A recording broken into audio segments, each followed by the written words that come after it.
Bir kəsin İslam'a daxil olub müsəlman hesab olunması üçün Allah Rəsulundan sallallahu aleyhi və alihi və səlləmin dönəmindən ta bugünə qədər bir əsas şərt var. İslamın birinci şərti. Kəlmə-i şəhadət. La ilahə illallah Muhammedən Rasulullah.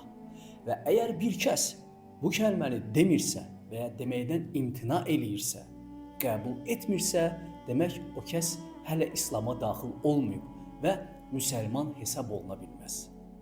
Xahiş edirəm bu videonu hər kəsə yayın.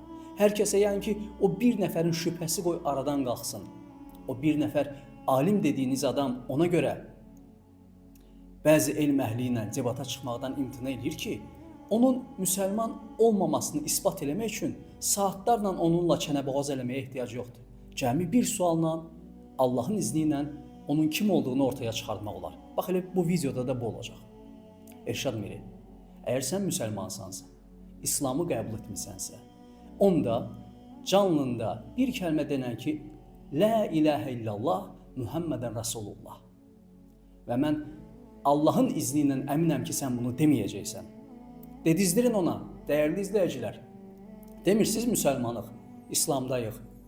Bu kəlməni desin, qoy biz onun müsəlman olduğunun şahidi olaq. Şəhadət gətirsin. Desə ki, Quranda yoxdur, yenə yalan danışacaq.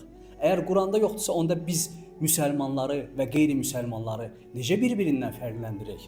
Necə bilək ki, adam müsəlmandır, yoxsa xristiyandır, yoxsa ateistdir, yoxsa Yahudidir, yoxsa digər dinə mənsubdur, yoxsa zərdüştür, yoxsa nə bilim, nədir?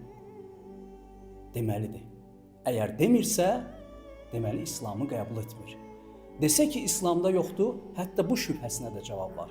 Çünki Əl-Əhzab surəsinin 36-cı ayəsində Allah təbarək və təala deyir ki, Allaha və onun rəsuluna itaət edin. İtaət həm də onu tanıyıb, qəbullanmaq, onun dediklərini etməkləndir. Həm Allahın, həm rəsulunun.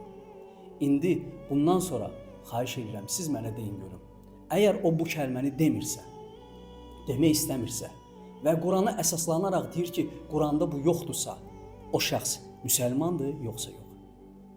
Və sonda bir neçə nəfəri mən araşdırdım, onun tərəfdarlarını. Əvvəla yazanların böyük əksəriyyəti fake profildən yazır. İkincisi, hansına dedim ki, şəhadət gətir, qaçdı bu cavabdan. Şəhadət gətirməkdən imtina elədi. Görün, biz müsəlmanlar içərimizdə necə böyük bir fitnə ilə üz-üzə qalmışıq.